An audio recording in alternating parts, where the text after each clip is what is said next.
Hey there, food lovers! Ready to whip up something totally delicious and easy? Bruschetta is where it's at. It's one of those perfect appetizers that's always a crowd pleaser. The best part? You can make it in a flash. So grab your apron and let's get started. I'm talking juicy tomatoes, fragrant basil, and that irresistible garlicky goodness. Trust me, once you try this homemade bruschetta, you'll never go back to store-bought. Let's do this! Before we dive into the fun part, let's round up our all-star ingredients. Don't worry, this is a simple lineup. Here's what we'll need. A fresh baguette. Choose one that's nice and crusty. Ripe tomatoes, go for those plump, juicy ones. Fresh basil, the heart of our flavor. Garlic, because everything's better with a little garlic. Extra virgin olive oil for that rich, peppery taste. Balsamic vinegar, optional. A touch of sweetness. Salt and pepper, to taste. See? Totally manageable, right? Now that we've got our ingredients prepped, let's get to the chopping and mixing. This is where the real fun begins. First up, give those beautiful tomatoes a good wash and pat them dry. Then dice them into small bite-sized pieces. Remember, we want those juicy bursts of flavor in every bite. Next, let's grab our basil. Give it a rough chop, releasing that amazing aroma that just screams freshness. Finally, mince that garlic nice and fine. We want the flavor to spread throughout the tomatoes, not overpower them.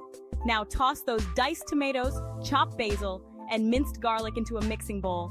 See how vibrant and colorful it looks already? We're well on our way to bruschetta heaven.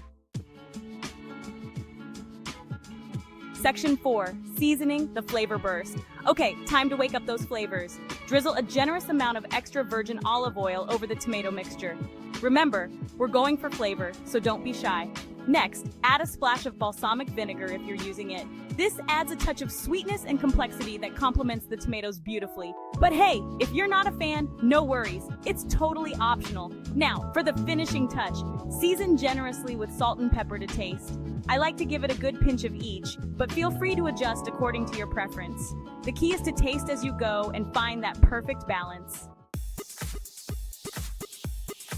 Section 5, the perfect toast. While our tomato mixture is hanging out and soaking up all those amazing flavors, let's get our baguette ready for its starring role. Slice the baguette into thin, even rounds. Aim for about ½ an inch thick, just enough to hold all that delicious topping.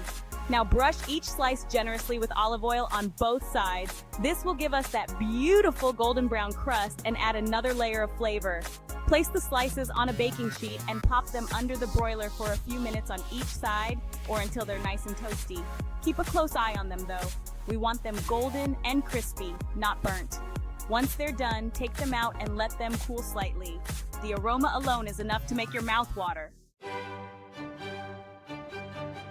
Section 6, assembling your masterpiece. A generous amount of that flavorful tomato mixture onto each toasted baguette slice. Don't be shy, pile it on. We want every bite to be bursting with freshness.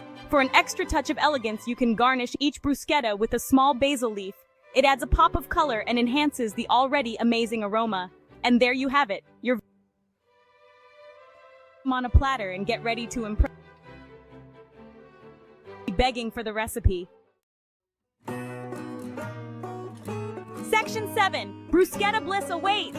See, I told you it was easy. This classic Italian appetizer is perfect for any occasion, from casual get-togethers to fancy dinner parties. It's fresh, flavorful, and oh so satisfying. So go ahead, grab those ingredients and whip up a batch of this homemade bruschetta. Once you experience the taste of those juicy tomatoes, fragrant basil, and perfectly toasted bread, you'll wonder why you ever settled for store-bought.